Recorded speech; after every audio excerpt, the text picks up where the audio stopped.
नमस्कार दोस्तों, विप्र एस्ट्रोलॉजी में आप सबका स्वागत है।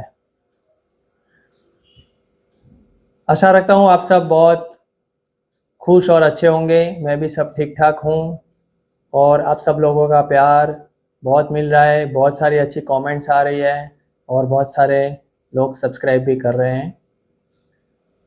तो आज मैं एक कुंडली विश्लेषण लेके आया हूँ। आप सब ने देख ही लिया होगा कि आज विश्लेषण जो हम कुंडली की कर रहे हैं वो उत्तर प्रदेश के समाजवादी पार्टी के बड़े नेता श्री अखिलेश यादव जी की कुंडली का हम विश्लेषण करेंगे।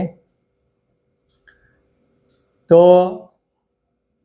आप सब लोग ये वीडियो पूरा देखें और इनकी कुंडली में हम मुख्य पॉइंट ही कवर करेंगे ताकि वीडियो और ज़्यादा लंबा ना हो। और उसके साथ साथ जो चुनावी माहौल है अभी, तो चुनाव के दौरान जो समय है अप्रैल में जून का, उस दौरान का गोचर और दशा उनके कितने फेवर में है, क्या सपोर्ट मिल रहा है, वो भी हम देख लेंगे। तो ज़्यादा समय न खराब करते हुए हम सीधा शुरुआत कर देते हैं कि अखिलेश यादव का जो बर्थ डिटेल जो हमारे पास उपलब्ध है इंटरनेट से जो प्राप्त हो रहा है वो कुछ इस तरह से है। उनका बर्थ डिटेल है, बर्थ डेट है 1 जुलाई 1973 1973। प्लेस उत्तर प्रदेश की सैफई है और टाइम एग्जैक्टली मिला नहीं है। मैंने बहुत कोशिश किया है लेकिन टाइम अवेलेबल नहीं है। तो कोई बात नहीं, हम जो पाराशर जी ने दूसरा जो हमें ऑप्शन बताया हुआ है कि हम करीब करीब दोपहर का 11:15 के आसपास का टाइम लेके फिर जो कुंडली बनती है कुछ इस तरह से ये कुंडली बनती है उस टाइम की। और इस कुंडली का हम चंद्र कुंडली के मुताबिक, जो चंद्र को लग्न मानकर, चंद्र जहाँ पर है वो लग्न मानकर हम उस कुंडली का हम एनालिसिस करेंगे ताकि हम कुछ नज़दीक पहुँच सके या कुछ जानकारी हमें वहाँ से भी प्राप्त हो सकती है। तो ये जो चंद्र लगने की कुंडली है उसके मुताबिक हम विश्लेषण शुरू करेंगे। तो आइए हम अब स्क्रीन पर आ जाते हैं और ये है इनकी कुंडली और मैं भी अपने लैपटॉप में ये कुंडली इनकी खोल लेता हूँ। हाँ, तो अब ये देखिए, इसमें चंद्र कुंडली जो है उसमें चंद्र, सूर्य, शनि और केतु ये सब चंद्र के साथ ही बैठे हुए हैं मिथुन राशि में। पुनर्वसु नक्षत्र में चंद्र है। पुनर्वसु नक्षत्र में चंद्र है। माँ अदिति के बहुत ही आशीर्वाद है उन पर। सबसे पहले हम देखते हैं तो कुंडली में चंद्र लग्न मिथुन लग्न का है और चंद्र और बुध कर्क राशि में है। तो चंद्र और बुध ने राशि परिवर्तन किया हुआ है, एक दूसरे के घर में है। तो इस तरह से बुध स्वग्रही भी हो रहा है और अगर बुध जो है लग्नेश दूसरे भाव में, उसके ऊपर गुरु की सीधी दृष्टि भी पड़ रही है और बुध जो है स्वयं शुक्र के साथ भी है। और बुध जो राशि परिवर्तन करके भी लग्न में आता है तो किसके साथ आता है? सत्ता कारक सूर्य के साथ आता है और चंद्र भी सूर्य के साथ है। तो इस तरह से ये कह सकते हैं कि इनका राज सत्ता से जुड़ना स्वाभाविक दिख रहा है और राज सत्ता से उनका लेना देना काफ़ी रहा है। तो ये पहला पॉइंट हो गया। अब हम दूसरा पॉइंट देखते हैं कुंडली में।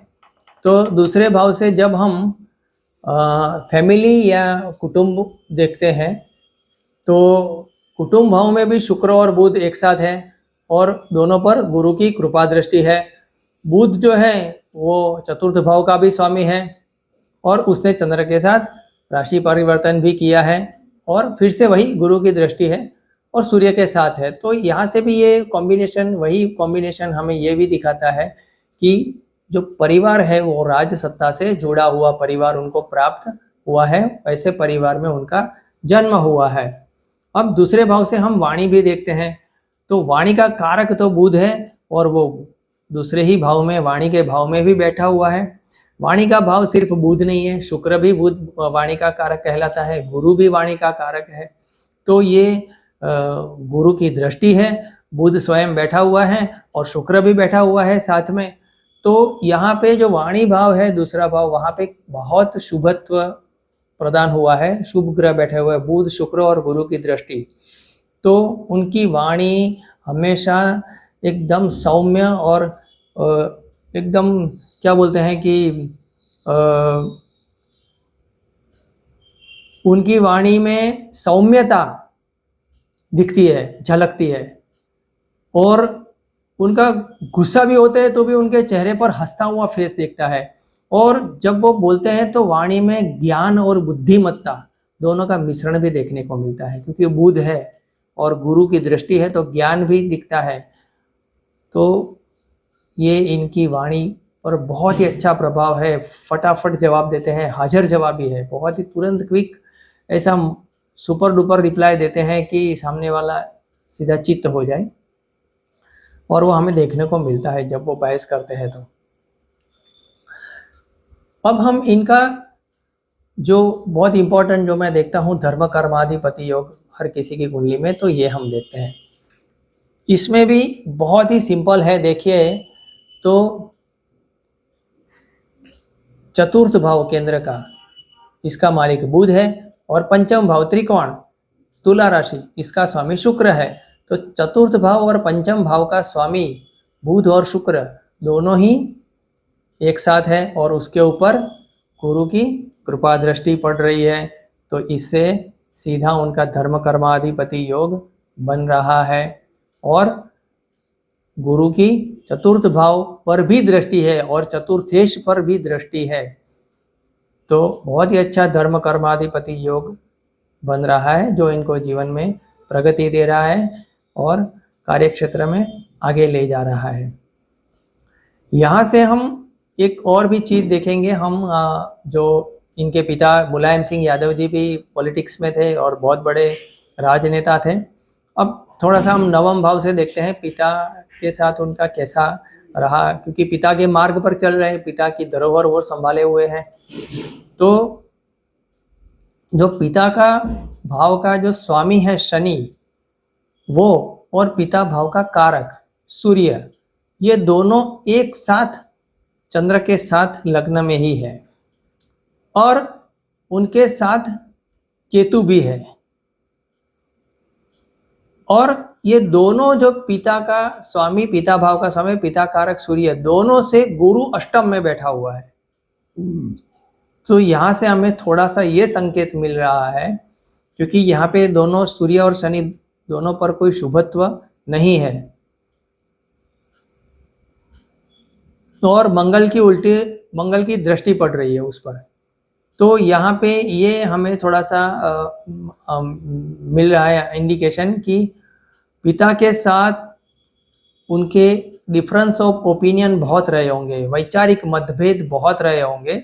बाकी पिता के साथ उनका जुड़ाव और लगाव वो तो रहा ही है, किंतु डिफरेंस ऑफ ओपिनियन काफ़ी रहे होंगे। पिता की सोच में और उनकी सोच में काफ़ी फर्क ऐसा कुंडली में दिखाई देता है, हो सकता है। अब हम देखते हैं दसम भाव। दसम भाव जो सत्ता का भाव है, वहाँ पे चंद्र लग्न से देखा जाए तो मंगल दसम भाव में आ गया है, तो वो दिग्बली हो जाता है। तो सीधे सीधा उनको राजसत्ता से दसम भाव में मंगल भी जोड़ लेता है, तो बहुत ही अच्छा ये शुभ रिजल्ट आ रहा है। ऊपर से जो दसम भाव यानी सत्ता भाव का कारक सूर्य है, उस पर मंगल की दृष्टि भी है, और वो केंद्र में भी है, और शनि भी केंद्र में साथ में बैठा हुआ है। तो इसे इनको कह सकते हैं कि राज सत्ता से उनका लेना देना है, और सत्ता उनको प्राप्त भी हुई है, और आने वाले समय में भी प्राप्त होने की पूर्णतः संभावना दिख रही है। तो ये जो मोटा मोटी मैं डिस्कस किया हूँ, बहुत ज़्यादा पॉइंट्स हम डिस्कस अभी नहीं कर रहे हैं।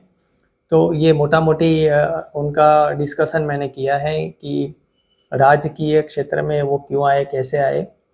और अब हम थोड़ा फटाफट देख लेते हैं उनका ये 2024 का जो चुनावी टाइम है, उसमें उनका ग्रह गोचर क्या कह रहा है, और दशा क्या कह रही है, क्या ये वो फेवरेबल है या अनफेवर है।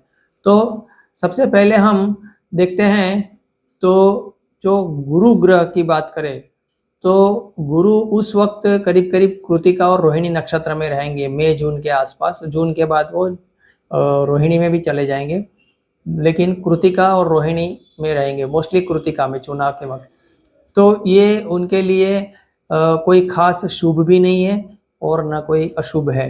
दोनों तरफ से देखा जाए तो मिश्र फल है ये गुरु का गोचर, लेकिन फिर भी इसको मैं 2% शुभ क्यों कहूँगा, मैं शुभ कहूँगा क्योंकि ये जो गुरु का गोचर जाएगा वो उनके जन्म के गुरु जो है उस पर गोचर के गुरु की दृष्टि आने से थोड़ा सा शुभत्व प्राप्त होगा। अब हम देखते हैं शनि का गोचर। शनि का गोचर उस वक्त पूर्व भाद्र नक्षत्र में ही रहेगा, तो ये इनके लिए बहुत बहुत शुभ गोचर है, बहुत ही जबरदस्त उनको सफलता देने का संकेत दे रहा है। और राहु केतु का गोचर की बात करें तो राहु जो है रेवती नक्षत्र में रहेंगे जून तक, और केतु तो अब हस्त नक्षत्र में आ चुके हैं। तो हस्त नक्षत्र उनके लिए शुभ नहीं है, बहुत सारी कठिनाइयाँ, काफ़ी कुछ संघर्ष, डिस्टर्बेंस, विघ्न आएंगे, उनको झेलना पड़ेगा, सामना करना पड़ेगा। और राहु भी अभी कुछ खास पॉजिटिव नक्षत्र में नहीं है, किंतु जून के बाद वो शुभ नक्षत्र में आ जाने से जून के बाद राहु का सहयोग मिलेगा। लेकिन राहु और केतु दोनों का अभी जून तक सहयोग उतना दिखाई नहीं दे रहा है। तो मोटा मोटी ये कह सकते हैं कि गुरु का थोड़ा सा शुभ फल है, शनि का बहुत शुभ है और राहु केतु का अशुभ है। तो गोचर ना ओवरऑल देखा जाए तो गोचर ना कोई फायदा कारक है ना कोई नुकसान कारक है, तो गोचर का तो न्यूट्रल इफेक्ट हो रहा है। तो अब हम क्या दशा चेक करते हैं, दशा कुछ सपोर्ट कर रही है। तो सबसे पहले हम विषोत्तरी दशा चेक करते हैं।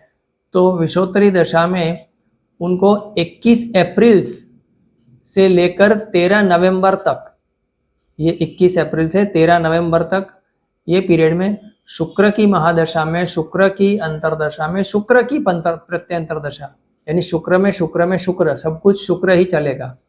और कुंडली में शुक्र जो है वो पंचम मंत्रिपद भाव का स्वामी है, पंचम भाव का, शुभ भाव का स्वामी है, और वो लग्नेश के साथ बैठा हुआ है दूसरे भाव में, और उसके ऊपर गुरु की कृपा दृष्टि भी है, और गुरु और शुक्र दोनों आमने सामने हैं, और लग्नेश पर भी गुरु की दृष्टि है बुध पर। तो यहाँ से ये शुक्र की अंतरदशा, तो ये कहीं ना कहीं शुभ परिणाम देने की संकेत दे रहा है, कुछ फायदा दिखा रहा है, परफॉर्मेंस उनका बेटर होने की संभावना दिखा रहा है। अब हम योगिनी दशा की बात कर लेते हैं फटाफट। तो अब योगिनी दशा की बात करूं तो अभी उनकी शनि की योगिनी दशा चल रही है, जिसको उल्का कहते हैं। अब 12 अप्रैल से लेके 12 जून तक यहाँ पे इस दौरान, जिस दौरान चुनाव होंगे उस दौरान शनि में शुक्र में बुध रहेगी। ये जो पीरियड है 12 अप्रैल से 12 जून, 2 महीने, बहुत क्रुशियल टाइम है ये। तो उसमें शनि में शुक्र में बुध की दशा चलेगी। अब देखिए, तो शनि है जो महादशा, वो भाग्येश है, नवम भाव का स्वामी। अंतरदशा जो है शुक्र की, तो वो पंचमेश है, और जो प्रत्यंतर दशा है बुध की, तो वो लग्नेश है। यानी त्रिकोण हो रहा है, भाग्येश में, पंचमेश में, लग्नेश की दशा, और ये तीनों ही नैसर्गिक शुभ ग्रह भी है। तो ये जो पीरियड है ये उनके लिए जबरदस्त फायदा मिलने का संकेत दे रहा है, बहुत ही अच्छा शुभ संकेत दे रहा है। यानी ये दोनों दशा तो शुभ बता रही है। तो ये एनालिसिस पर मैं ये कह सकता हूँ कि ये गोचर का न्यूट्रल रिजल्ट है, लेकिन दशा का फेवरेबल रिजल्ट है। तो यहाँ से हम ये निष्कर्ष पर आ सकते हैं कि ये चुनाव में उनका प्रदर्शन बहुत बेहतर रहेगा, और उनको पिछले चुनाव से मुकाबले थोड़ा ज़्यादा फायदा देखने को मिल रहा है। आशा रखता हूँ आप सबको ये वीडियो पसंद आया होगा। आप सब लोग मेरे चैनल को सब्सक्राइब कर दीजिए, मेरे साथ जुड़ जाइए और लोगों में शेयर कीजिए। बहुत बहुत धन्यवाद। नमस्कार।